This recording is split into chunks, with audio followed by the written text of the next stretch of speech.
Welcome to the XIT studio, Bora Turan. Thank you. I know a lot about you and your successful background, but we would like to hear that from you as well. Sure. As an educational background, I have a master's degree in electrical engineering. And I started my career in the Turkish Navy and did some work with US Navy for a while and then resigned from the Navy.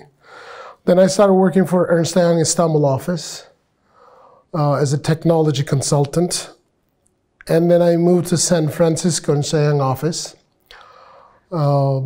Then I started working for Apple when iTunes was just starting to come along.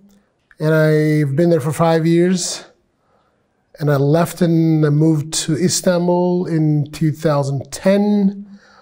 Then I became a VP of online for Microsoft Turkey and worked there for a bit, and then decided to do my own things. And I set up a small technology fund for myself and started a few businesses, which I sold one to a US company, and then now I have two small companies that are operating in Turkey.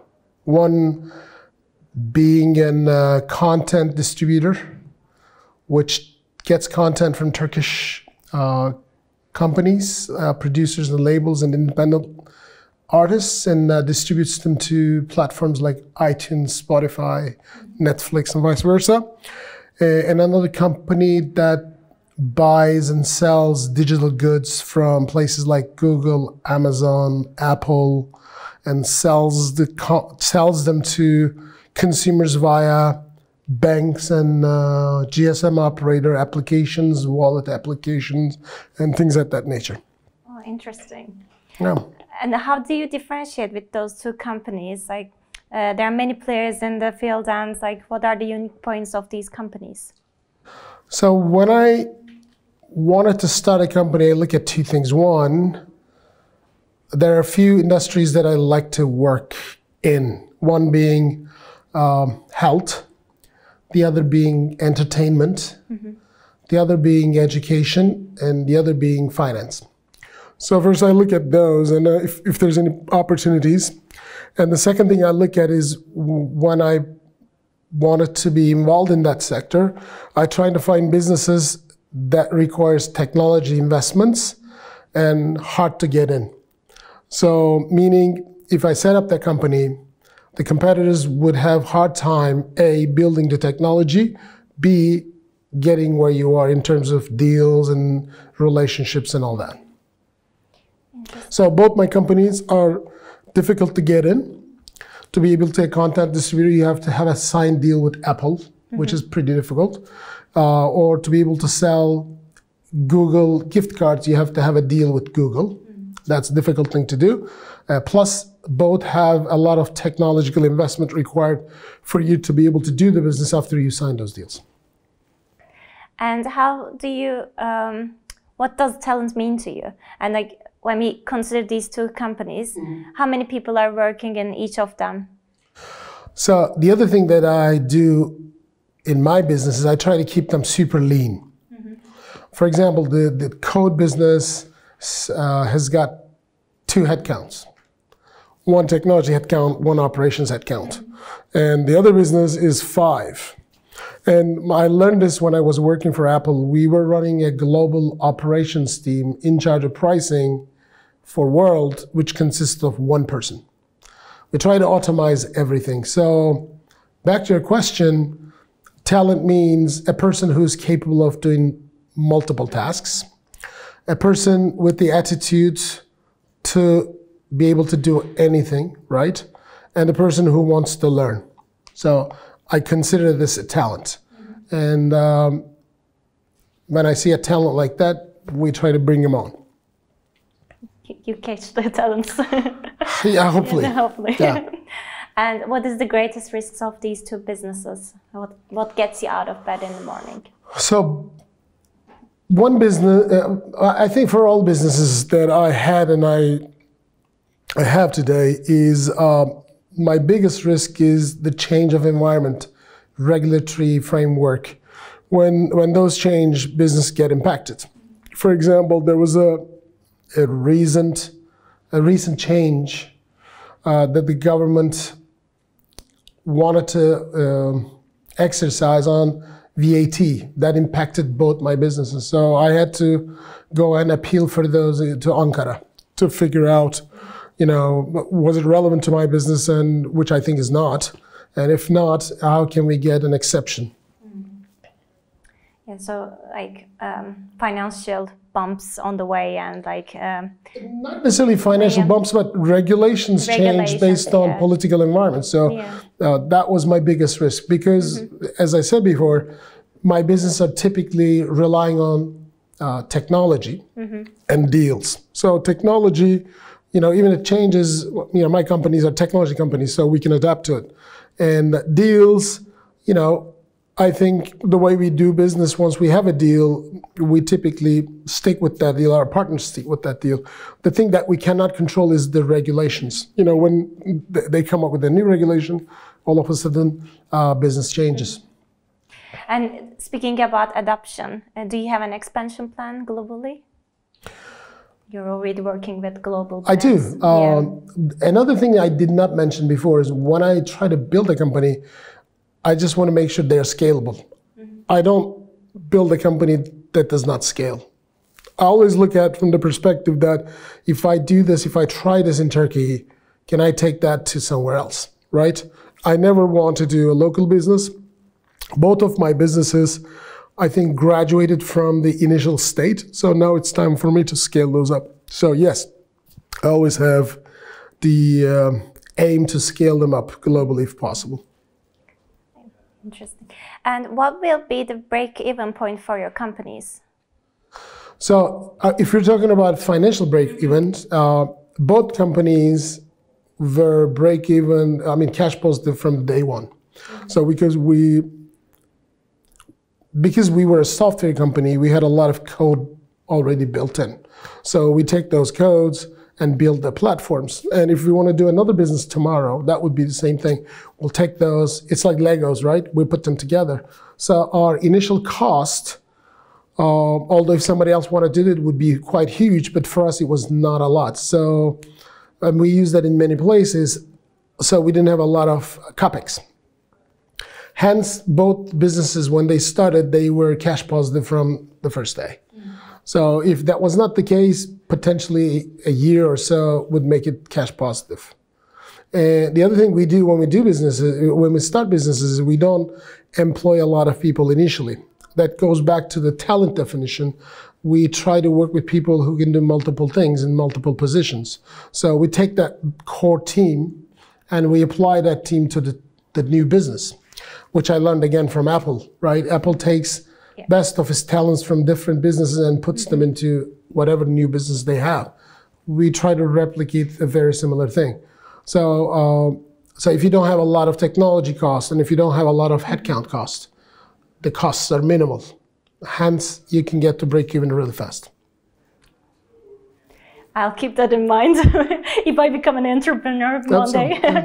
And what do you do in your free time? Like, do you like to read or listen to like a particular kind of music? Sure. I think I'm at a point in my life where I don't have a definition of work life, free life, or home life, right? I think all my life is laid up in a way that I do what I want to do, and I do business while I'm doing it. So what I mean by that is, so I have two companies here. I have a potential company in Ireland, and I have a potential company in the US. So my day never ends, right? So when the business ends in Turkey, it starts in, Ireland, UK. Not starts, but it's actually happening. So you have to talk to those people, and when it's like 8 or 9 o'clock, it's US business time. So my days overall, I don't wake up in the morning, go to work, and start working. It's just a day, and I made it up in a way that, for example, for the last 2 years, I spent my 6-7 months on a boat, which did not prevent me to do what I do. As long as you have a Wi-Fi. Absolutely. So and within the time frames, I tried to learn how to cook lately. I tried to learn language. I took German classes for 4 years, but I can't speak German, so I'm trying to speak German, although I don't like German. And I read a lot, and I would, if I can do, I would want to learn to play guitar, which did not work out yet. Interesting. Hopefully it will be. Thanks.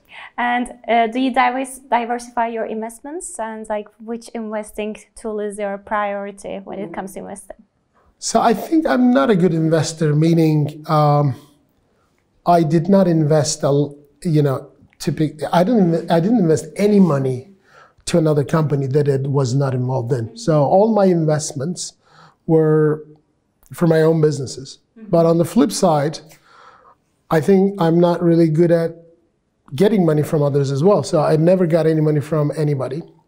So I put my own funds and invest in my own businesses. But hopefully in the future, I would love to invest into other talents or other companies. Startups. Yeah. Yeah. And besides the business goals of your companies, do you have an aspiration for you to play a bigger role to touch people's lives? All right. So another thing that I took as one of the main goals of life is actually give back to community, right? But I personally don't believe in things like non-profit organizations, right? I always think people are driven by, success, and profit, unfortunately, is a definition of success in the last 50 years, right? But I think what I do, what I try to do is everything I do is typically a corporation, right? Not vakıf or like a non-profit, but some of the profit that I make from those companies is directly vested into people's goods. And there's one company I particularly have that does edutech, right? We spent a lot of money to develop an education technology, which is now being used by 4 or 5 big institutions. And those typically are being offered to those institutions either for no money at all, or just for the cost if we employ people in their premises for those software to work. So my way of giving back to the community is actually making something with the intention of getting the funds from that investment and actually funnel them to something for people. Yeah. Can you please define these 2 words? Growth and fail, and certainty and uncertainty. Yeah. Growth, I think in terms of growth, I think I would love to change the definition of that word. I mean, for me, I try to grow whatever I have in a socially meaningful way, right? I dislike growth for all costs, right? So I think, and I also not a very big fan of, just growth. I think like anything else, growth should be sustainable and meaningful, right? You should not be growing something while you're devastating something else. So that's my definition of growth. Fail, I don't think you don't fail at anything as long as you learn something from it. So hence the reason, I can start companies and companies can fail and I can start another company. As long as I learn from every businesses that I did, I think I learned something. So I don't consider them fail. As an example, so I have 2 checks in my house. Each of them is $500,000, which I did not cash. Because if I cashed them, the company that wrote me those checks would pay me, but they were not going to be able to pay somebody else, which I knew. So I didn't cash them. So, like I said, and at that point, did I fail? I don't think I failed. But from somebody else, if somebody else looks at it, it might be a failure. But I don't think it's failure because I learned something. A, if you don't put the check, if you don't get a cash from a check, it doesn't mean it's money. That's a lesson learned. Secondly, I didn't cash the check, and I still have friends which were not devastated. So, yeah, it's a learning. As long as you learn, it's not a failure. Yeah, exactly. And certainty and uncertainty. So certainty, I don't think there's anything called certain anymore. Life is all about uncertainty. And I think we all should be very adaptable to manage uncertainty. People who are good at managing uncertainty will certainly be successful and are successful. So I try to teach my kids that life, there's nothing that's certain and you should be adaptable. Yeah, that's correct. Very, very good teaching. And who are the people who have been in your life that were helpful in getting you where you are today? Yeah. So my dad, my father, who was educated in the United States, so I took that as the first lesson and I worked towards that goal until I did my master's in the US. And then there was a guy whose name was Steve Mackesy that I worked with Ernst & Young. He told me a few things that changed my life.